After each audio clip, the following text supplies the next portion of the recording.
And this is probably good human being advice, not just entrepreneur and startup and investor advice. What I learned from Wine Library TV is the following.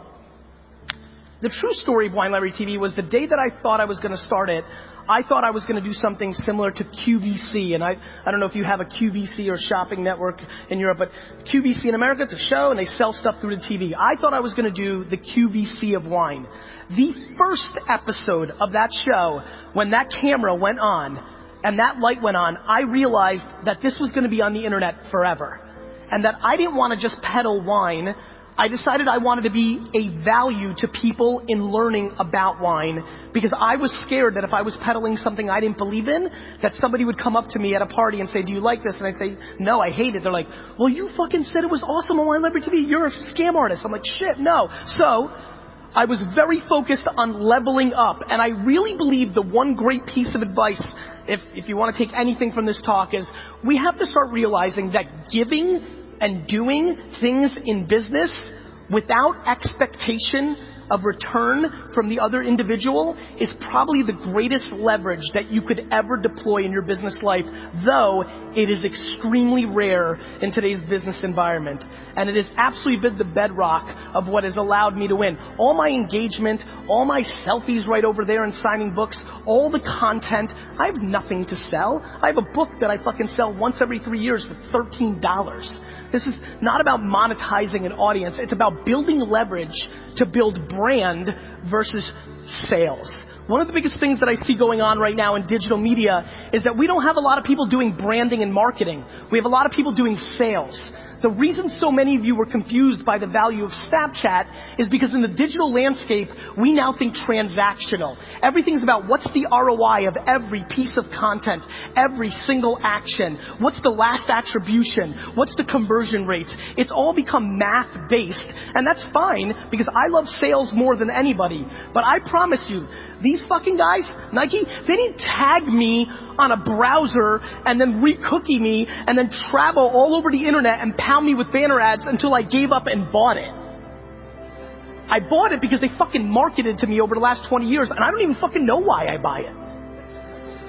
And that is a very important point because what we're living through is a time where people are just being very transactional and conversion based when everything continues to get arbitraged. Another thought that I'm curious, how many people here have gone to the life that I've gone to? Over the last 3 months, I no longer have a laptop or an iPad. I now only live through my mobile device. How many people are on that level doing that? Raise your hands. Not a lot. And this is like, think about this conference. I really think that this trend, I do believe that if I came back here in 2 years, that 50, 40, 30% of the hands in this room would go up to that following question, and I'm completely fascinated by it. And then for everybody in the room that is building businesses on the internet, the thought of what's happening in your landing page optimization or the UI and UX of your product in a desktop environment, I think is in the beginning stages of being disrupted. And that's what I really spend most of my time in, which is what's the attention arbitrage? Where do I think your eyes and ears are gonna be before you do? And how do I go and land grab and buy up that property? And how do I then deploy and build the best houses on that property through content? That is the pattern of my career. In 2006, I thought this social media thing was going to be really big, and in 2007, 2008, I laid my foundation, and by 2007 and 8, I invested in Facebook and Tumblr and Twitter and things of that nature, and I did quite well. I also used them to tell my story, sell my wine, do my thing. I think this is super important to understand because I think we also decide that things are emerging too fast. This is not just being first mover. A lot of people like to give me credit like, you predicted all this stuff, you were so right. I just want to be on the record forever. There's plenty of people here recording. I haven't predicted shit. I'm not Nostradamus. What I've done well is I've moved quickly once you actually started using them. I didn't predict Twitter. I wasn't right about Snapchat. I was just looking at data. Snapchat 2 years ago when I first started talking about it already had tens of millions of users. There was real people using it. I'm not predicting anything. I'm paying attention. There's probably very few people in this room that are paying as much attention to Anchor, to Peach, to all these platforms as I am, but I'm not putting all my content or all my time, and I'm also not crippled by putting my time and effort into platforms before they have 100 or 200 million users. For example, how many of you remember that 5 minutes 4 years ago where social cam got big? Raise your hand. All right, so 3 nerds. Social cam got big for 3 minutes because the Facebook newsfeed juiced it, and it had a lot of users, and it was hot for 4 months, 6 months. I used it feverishly and used it a lot. It collapsed and meant nothing.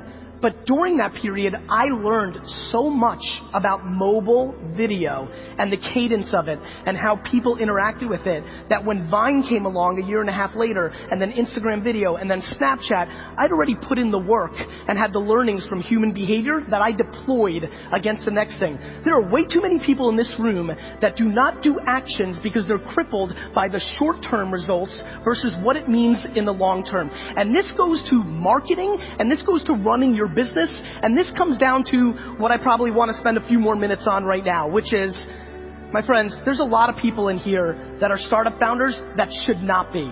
My friends, there are a lot of people in here that work at agencies that should not be. They should be probably switched, and vice versa, and different things. One of the things that is absolutely driving me right now in my life is the untold depression, the untold suicides. To just get dark for a second, it's not fun to talk about, but it's important. We are lacking self-awareness in this space in a very substantial way. And there's a lot of people that are about to be met with a lot of disappointment and are struggling. How many people are an entrepreneur in here? Raise your hand. You guys and gals know, this isn't easy. There's nobody else. It's fun to work for somebody. You know why? You get to blame the boss. She and he is an asshole, not you.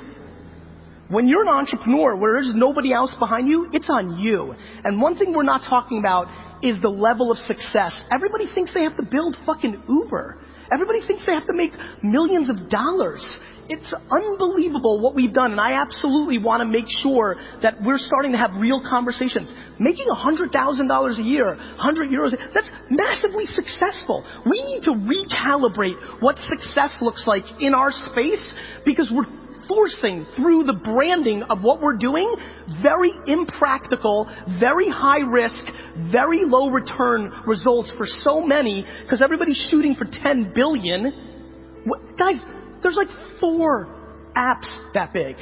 There's like Uber and Instagram. Like, how many fucking billion-dollar companies do you think there are? And so I really am passionate about starting to reframe the conversation about the number one thing that I have noticed in my 20 years of my success, because let me tell you something, I suck shit at almost everything. What I've done well is I've deployed self-awareness around what I am, and I know what I am. And there's a lot of things I wish I was. 7 years ago, as a lot of you know, I had plenty of leverage in the Web 2.0 social media movement. I was one of the guys. I was one of the 20 most followed people on Twitter. I didn't go and raise $40 million to build the next Facebook. I didn't raise $50 million to build a platform around wine. I was self-aware enough, even though I had all the opportunity in the world to build product, that I wasn't going to be successful.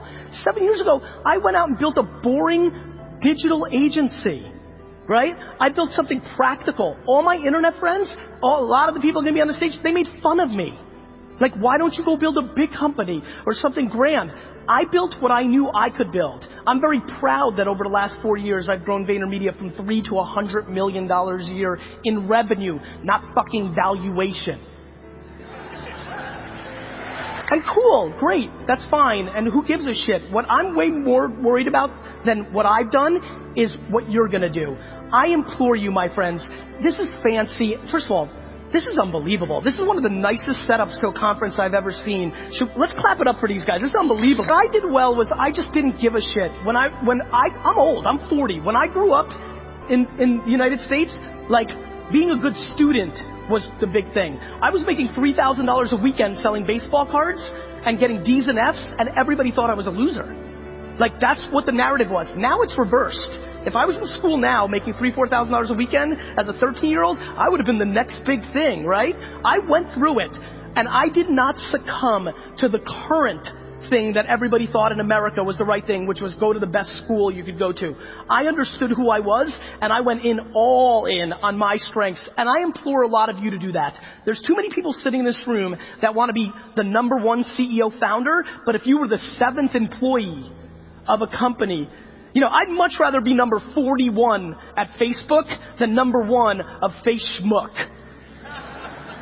And so I think we're seeing that. And so I'd like to stand up here and I'd like to say, look, there's a lot of things that I wish I was different at. As a matter of fact, back to let's be very meta right now. Do you know that I wish I didn't curse on stage? Do you know how many people don't share my content, don't like me because of it? I wish I didn't do it. I just can't be anything that I'm not.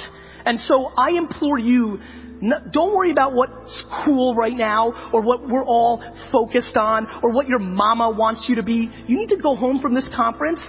You'll be inspired. There'll be cool people. There's interesting shit. But I'm telling you with the bottom of my heart, it is fundamentally irrelevant if you don't know who the fuck you are. And the quicker you can start forcing yourself to understanding what role you play, number 1, number 7, PR, marketing, product, UI, everybody wants to be somebody else. I wish I was the quarterback of the New York Jets. It's not gonna happen. And so, if I can accomplish one, and by the way, I'm being very realistic. I'll be very, very transparent with you. This little 7-minute rant that I just came up with, I'm trying to reach one person.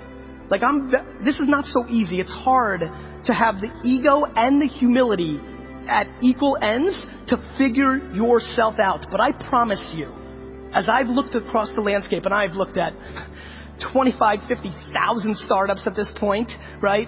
I have now spent the last 4 years of my life with the Toyotas and the Pepsis and the GE, you know, biggest brands in the world, myself, my inner circle, the one connection point from corporate America to startup, to VC, to personalities, the one connection point is self-awareness. Once you start understanding yourself, once you start actually executing on who you actually are versus who you wish you were, things start to change very quickly. And so, the reason I'm passionate about this is always very worldly advice and is probably historically always good things to talk about. I just feel that if any of you really paid attention to the macroeconomic infrastructure of what's happening in our space right now, this nirvana that we've lived through for the last 6 or 7 years is about to shift. It just is. It's just the data. I don't want it. I wish it was nirvana forever, just like everybody else. During the down cycles, the people that are able to win are the ones that are most in tune with themselves, the ones that are the most practical. So again, to make this valuable to you in this room, number 1, if you're a startup, please start understanding how you're going to make money as soon as possible. You're running a business.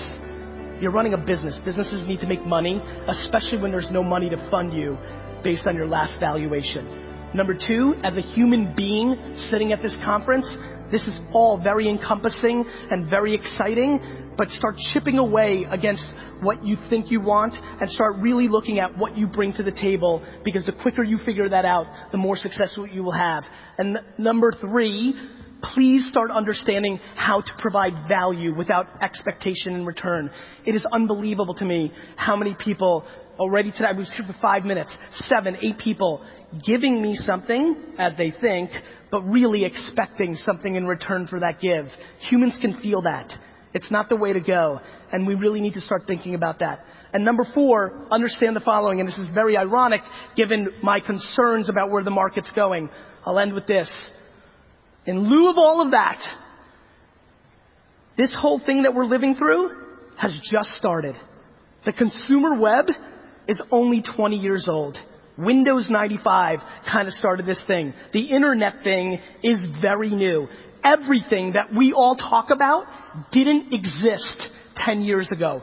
Over the next 10 years, the biggest companies in the world, from Europe and Asia and US, from anywhere in the world, because we are now at scale, the biggest companies in the world are going to be created over the next 20 years from zero. There are people sitting in this room right now that are going to build the next major company. And so we are all so blessed that we are actually human beings during this period where there is so much upside, so much opportunity.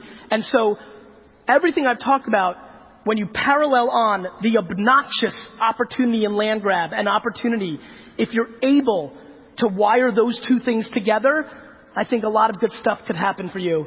And I'd like that for you. I'd like that a lot. Thank you.